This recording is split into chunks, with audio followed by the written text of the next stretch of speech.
even away. Yeah, it been for just the right time to say goodbye.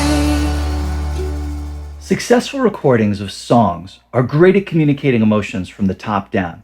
If you think of the lead vocal as being at the very top by conveying the song's message through language, then everything else in the recording, from the drums to the synthesizers to the sample drops in the guitars, supports the vocal.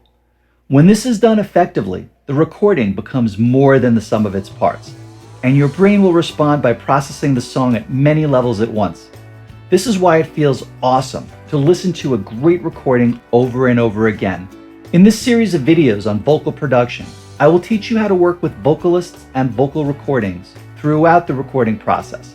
You will learn how to 1. Communicate effectively with vocalists to get great results.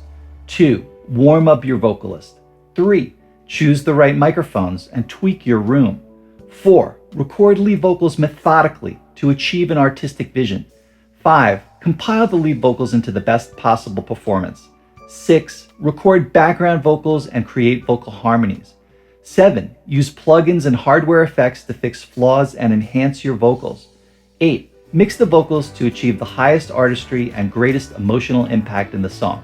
So what are we waiting for? Let's jump in. Don't forget to hit the like and sub buttons for these videos.